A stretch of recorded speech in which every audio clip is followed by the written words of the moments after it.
बे बिथांनि मोनसे व्यक्तिगत डिसिसन जोंहा बेवहाय माने जों बुंनांगौ गैया थारमाने ओरैबायदि मोनसे जों बुंनो थाङो आरो बुंनाया मोजां जे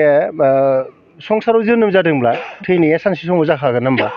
निस्सय अनिबार्य ना होमबा बे माने रावबो माने बेनिफ्राय बारग'नो हाया बाहाय गलाम आरो माने गोनांनि खोथा गैया बाहाय माने जोनोम जाबा थैयो बे दं नंखागौ सैथो सिर सैथो ना दा होमब्ला नोंथाङा बेहाय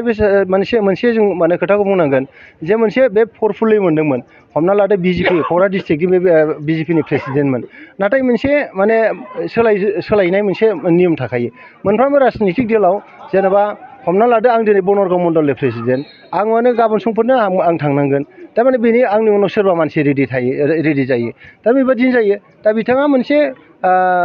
गुसुं मोनसे सिद्धान्त लादों बादि मोनदां माने प्रेसिडेन्टआव थाबाय थानोथ' मोना दा बिथाङा प्रेसिडेन्टनिफ्राय थांनाय लोगो लोगो गावखौ मोनसे सिकिउर गैया बादि मोनदों दा ओंखायनो बिथाङा बेनिफ्राय आनज्रायदों जाय हक बे बेफाराव आं जेबो बुंनो थाङा बे बिथांनि व्यक्तिगत मोनसे डिसिसन आं बिथांनि डिसिसन आं जेबो बुंनो हाया खिन्थु बेखौल' जों बुंनांगोन जे माने जोनोम जायोबा थैयो बे खोथा ना होमबा बे खेथ्रआव आङो बेखौ बुंगोन आं बिथांखौ थैजानो लुबैयाखै खिन्थु खोथाया मा पर्टफलिय'आ दिनै दं गाबोन गैया दा पर्टफलिय' थांनाय लोगो लोगो जे नोंथाङा माने मोनसे माने दोलनिफ्राय ओंखारनांगौ बेखौ आं लुबैया आरोखि बे बिजेपि हिसाबै जोंहा खहा गैया बिजेपि हिसाबै जोंहा खहा गैया माने जोङो बाहाय बुंगोन 1%बो जोंहा खहा गैया बिथां थांनायाव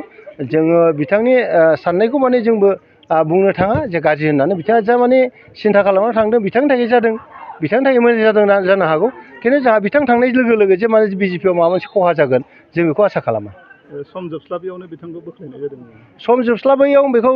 बिथांखौ बोख्लायनाय जादों थारमाने बाहाय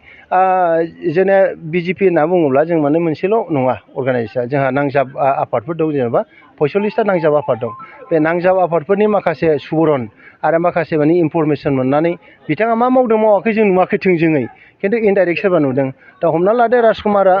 ब्रह्मना थाइनैल' मेगन खिन्थु बिथांखौ 1000था मेगनजों नायदों बे 1000था मेगननि नोजोराव बिथाङा बबे खामानियाव गाज्रि मावफ्लांखो बेखौ जों नुनो मोनाखै खिन्थु गोजौनिफ्राय नायसनदों नुदों बिसोर डिसिसन लादों जों बेनि सायाव जेबो बुंनांगौ गैला बेनो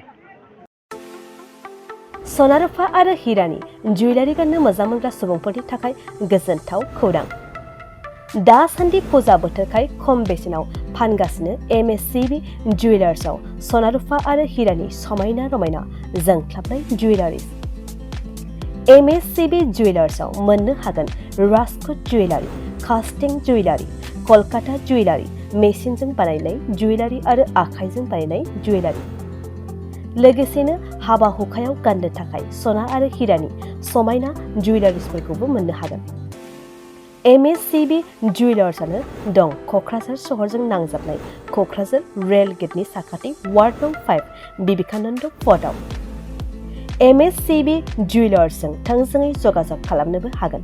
9954273079 जानबुं अनजिमायाव